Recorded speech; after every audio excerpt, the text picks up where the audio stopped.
नमस्कार दोस्तों, स्वागत है आपका अपनी YouTube चैनल वीर द्विवेदी एजुकेशन हब पर। उम्मीद करता हूं कि आप बेहतर होंगे, आपका परिवार पूर्ण रूप से स्वस्थ खुशहाल मस्त होगा डियर। उम्मीद करता हूं कि आप एकदम फुली फाइन होंगे डियर। तो आज हम बात करेंगे एक ऐसे प्रैक्टिस सेट की जो आगे आने वाला यूपी टेट हो या सुपर टेट हो या कोई भी शिक्षक भर्ती आप देने जा रहे हैं, जहां से बाल मनोविज्ञान के प्रश्न बनते हैं डियर। तो ये वीडियो बिल्कुल शिद्दत से अंत तक जरूर देखें। ये वीडियो आपको सफलता के द्वार तक जरूर ले जाने में मदद करेगा डियर। तो वीडियो को बिल्कुल शिद्दत से देखें। जितने भी लोग चैनल पर पहली बार विजिट किए हैं, पहली बार उन्हें ये वीडियो मिला है, तो चैनल को सब्सक्राइब करें और वीडियो को लाइक और शेयर करना ना भूलें डियर। तो आइए शुरू करते हैं। पहला प्रश्न कह रहा है, साइकिल चलाने वाला स्कूटर चलाना शीघ्र सीख लेता है, ये क्या है? ये शून्य स्थानांतरण है, लंबवत स्थानांतरण है, या ऋणात्मक है, या धनात्मक स्थानांतरण है?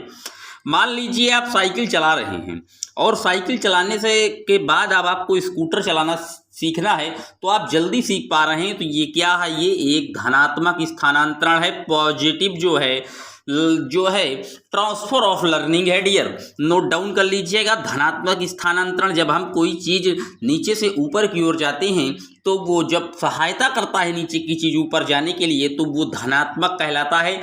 जब सहायता नहीं करता तो वो ऋणात्मक कहलाता है। जब ना वो सहायता करे ना ही नुकसान करे तो वो शून्य स्थानांतरण कहलाता है डियर। तो तीनों स्थानांतरण आप याद रखिएगा। इसका जो करेक्ट आंसर है वो डी एकदम करेक्ट है डियर। बात करते हैं अपने अगले प्रश्न की। किशोरावस्था बड़े संघर्ष, तनाव व तूफान की अवस्था है, किसने कहा है? थॉर्नडाइक, स्किनर, फ्रायड या स्टैनले हॉल ने? तो बता दें डियर, जो किशोरावस्था बड़े संघर्ष तथा तनाव तथा तूफान की अवस्था है, ये कहे हैं जी स्टैनले हॉल ने। इसका जो डी ऑप्शन है एकदम करेक्ट है। स्टैनले हॉल जो है ये बाल मनोविज्ञान के जनक भी माने जाते हैं। बता दें आपको, थॉर्नडाइक आपको पता है ये अमेरिकन साइंटिस्ट थे। इन्होंने सीखने के मुख्य तथा गौड़ नियम दिए। और स्किनर ये अमेरिकन मनोवैज्ञानिक हैं। इन्होंने 1913 में एक नियम प्रतिपादित किया था, जिसे उस सिद्धांत को हम नैमित्तिक अनुबंधन का सिद्धांत भी कहते हैं डियर, और क्रिया प्रसूत अनुबंधन सिद्धांत भी कहते हैं। फ्रायड आपको बता दें, ये सिगमंड फ्रायड ये मनोविश्लेषणवाद के प्रतिपादक हैं डियर। तो इतनी चीजें इस प्रश्न से थी। उम्मीद करता हूं कि आपको प्रश्न एकदम अच्छे से समझ में आया होगा। तो इसका जो सही ऑप्शन है डी एकदम करेक्ट है डियर। बात करते हैं अपने अगले प्रश्न की। टीएटी व्यक्तित्व परीक्षण की कौन सी विधि का प्रकार है? व्यक्तिनिष्ठ, अप्रक्षेपी, अर्ध प्रक्षेपी या प्रक्षेपी? तो टीएटी जो है ये व्यक्तित्व परीक्षण है। ये तो आप यहाँ से कंफर्म ही हो गया कि टीएटी कैसा मापन है, तो व्यक्तित्व परीक्षण का है। और ये कैसी विधि है? तो ये प्रक्षेपी विधि है डियर। डी ऑप्शन एकदम करेक्ट है। बात आई है टीएटी की, तो बता दें टीएटी की खोज 1935 में मरे और मार्गन ने की थी डियर। इसको भी आप साथ ही साथ नोट कर लीजिएगा। बात करते हैं अपने अगले प्रश्न की। निम्न में से सिगमंड फ्रायड की अवधारणा है इद, ईगो, सुपर ईगो या उपरोक्त सभी? तो सिगमंड फ्रायड ने मन के 3 पार्ट बताए थे, इड, ईगो, सुपर ईगो, यानी कि ये उपरोक्त सभी जो डी ऑप्शन है एकदम करेक्ट है। इसे हम चेतन, अचेतन और अर्धचेतन के नाम से भी जानते हैं। और इन्होंने अचेतन मन को सबसे अच्छा मन बताया है। अचेतन मन को इन्होंने 90% बता दिया कि ये इक्वल बेस्ट जो है अचेतन मन है। इन्होंने इस मन की जो तुलना है वो बर्फ के टुकड़े से की थी, वो भी जल में डूबे हुए डियर। तो नोट डाउन कर लीजिएगा। बात करते हैं अपने अगले प्रश्न की। राष्ट्रीय मानसिक विकलांग संस्थान स्थित है फैजाबाद, हैदराबाद, लखनऊ या कानपुर? तो जो राष्ट्रीय मानसिक विकलांग संस्थान है डियर वो हैदराबाद में स्थित है। बी ऑप्शन एकदम करेक्ट है। बात आई है हैदराबाद की, तो बता दें हैदराबाद जो है ये मूसी नदी के किनारे बसा हुआ एक शहर है। और हैदराबाद में हुसैन सागर झील है जो कि इस समय जलकुंभी से प्रभावित है। और बता दें हैदराबाद को अभी यूनेस्को ने हाल ही में गैस्ट्रोनॉमी ऑफ सिटी डिक्लेयर किया है, यानी कि पाक कला का केंद्र घोषित किया है हैदराबाद को। बी ऑप्शन एकदम करेक्ट है डियर। बात करते हैं अपने अगले प्रश्न की। टॉलमैन का चिन्ह अधिगम का सिद्धांत अन्य किस नाम से जाना जाता है? चिन्ह गेस्टाल्ट सिद्धांत, चिन्ह सार्थकता सिद्धांत या प्रत्याशा सिद्धांत या संप्रयोजन व्यवहारवाद या उपरोक्त सभी? तो जो टॉलमैन का चिन्ह सिद्धांत है ये तीनों सिद्धांतों के नाम से जाना जाता है, यानी कि डी ऑप्शन एकदम करेक्ट है। चिन्ह गेस्ट सिद्धांत, चिन्ह सार्थकता सिद्धांत या प्रत्याशा सिद्धांत, स्वप्रयोजन व्यवहारवाद, इन्हें हम तीनों नामों से भी जानते हैं डियर। तो डी ऑप्शन एकदम करेक्ट है। बात करते हैं अपने अगले प्रश्न की। वोल्फगैंग कोहलर द्वारा अंतर्दृष्टि अधिगम का प्रयोग कब किया गया? 1920, 21 में, 22 में, 17 में या 20 में? तो बता दें जो वोल्फगैंग कोहलर हैं इन्होंने अंतर्दृष्टि अधिगम का जो प्रयोग किया था वो 1920 में किया था। डी ऑप्शन एकदम करेक्ट है। इन्होंने जो अपना प्रयोग किया था वो फुल्तान नामक वनमानुष पर किया था और इन्होंने कहा था जो सूझ है ये अचानक आती है डियर, तो नोट रखिएगा डी ऑप्शन एकदम करेक्ट है। बात करते हैं अपने अगले प्रश्न की। अंतर्दृष्टि अधिगम में समस्या की किस स्थिति पर ध्यान दिया जाता है? संपूर्ण स्थिति पर, प्रारंभिक स्थिति पर, विशेष स्थिति पर या लुप्त स्थिति पर? तो जो अंतर्दृष्टि अधिगम में समस्या देखी जाती है डियर तो पूरे पार्टों पर देखी जाती है, यानी कि संपूर्ण स्थिति पर देखी जाती है। फिर जो है उस पर वर्क किया जाता है। ए ऑप्शन एकदम करेक्ट है डियर। बात करते हैं अपने अगले प्रश्न की। निम्न में से स्टैनले हॉल द्वारा प्रतिपादित सिद्धांत कौन सा है? सप्रयोजन व्यवहारवाद का, पुनर्बलन का, पुनरावृत्ति का या द्वितात्विक सिद्धांत? तो बता दें डियर जो स्टैनले हॉल द्वारा प्रतिपादित सिद्धांत है वो पुनरावृत्ति का सिद्धांत है। सी ऑप्शन एकदम करेक्ट है डियर। बात करते हैं अपने अगले प्रश्न की। स्वप्रेरणा द्वारा अधिगम होता है कम प्रभावशाली, बहुत प्रभावशाली या सामान्य या उपरोक्त में से कोई नहीं? तो जो स्वप्रेरणा है, मान लीजिए आप अपने आप से खुद ही इंटरनल मोटिवेट होकर कोई चीज को आप सीख रहे हैं डियर, तो वो क्या करेगा, वो जल्दी सीख पाएंगे, आप तत्काल सीख पाएंगे। तो यानी कि स्वप्रेरणा क्या है? बहुत ही तेज प्रभावशाली होती है। बी ऑप्शन एकदम करेक्ट है डियर। बात करते हैं अपने अगले प्रश्न की।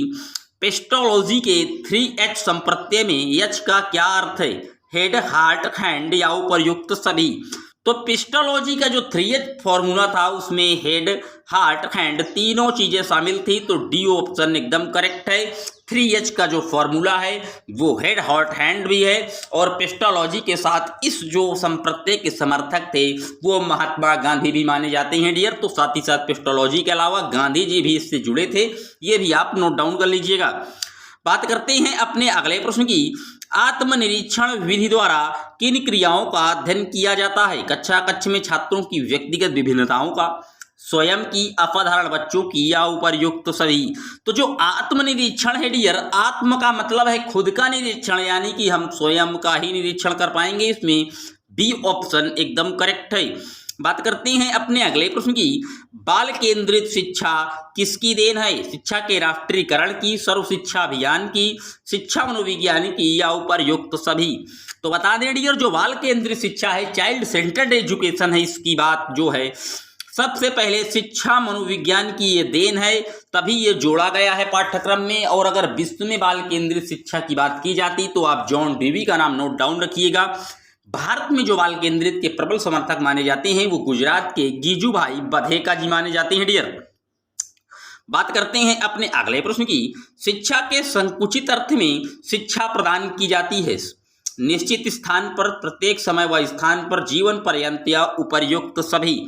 तो शिक्षा में जो संकुचित अर्थ है, संकुचित का मतलब है निश्चित स्थान पर ही जो शिक्षा मिले वही संकुचित है। व्यापक में तो आप कहीं पर भी रहकर जीवन पर्यंत कुछ ना कुछ सीखते ही रहते हैं, तो व्यापक अर्थ में होता तो मार देते हम आप उपरोक्त सभी। लेकिन यहाँ संकुचित अर्थ लिखा है तो आप सिर्फ और सिर्फ ए ऑप्शन को टिक करेंगे। एक निश्चित स्थान पर ही शिक्षा सीखी जाती है, संकुचित अर्थ उसी को कहते हैं। ए ऑप्शन एकदम करेक्ट है डियर। बात करते हैं अपने अगले प्रश्न की। बालकों की रुचि, शारीरिक मानसिक योग्यता तथा विभिन्नताओं का ध्यान किस प्रकार के शिक्षण में रखा जाता है? बहुकक्षीय शिक्षण में, मनोवैज्ञानिक शिक्षण में, सामूहिक शिक्षण में या उपर्युक्त सभी? तो बालक की जो रुचि है, शारीरिक मानसिक योग्यताओं और इंडिविजुअल डिफरेंसेस आदि का जो ध्यान है वो हम मनोवैज्ञानिक शिक्षण में ही रख पाते हैं डियर। तो बी ऑप्शन एकदम करेक्ट है। बात करते हैं अपने अगले प्रश्न की। निम्न में से किसे लंबात्मक विधि का अध्ययन किसने किया था? कार्ल सी गैरिसन ने, जॉन ड्यूबी ने, जॉन लॉक ने या उपर्युक्त में से कोई नहीं? तो बता दें डियर जो लंबात्मक विधि का अध्ययन किया था वो कार्ल सी गैरिसन ने किया था। ए ऑप्शन एकदम करेक्ट है डियर। बात करते हैं अपने अगले प्रश्न की। निम्न में से मनोविज्ञान को मन का विज्ञान किसने कहा? जॉन डेवी, डगलस, अरस्तु या स्किनर ने? तो जो मन का विज्ञान है ये अरस्तु महोदय ने कहा था। सी ऑप्शन एकदम करेक्ट है डियर। बात करते हैं अपने अगले प्रश्न की।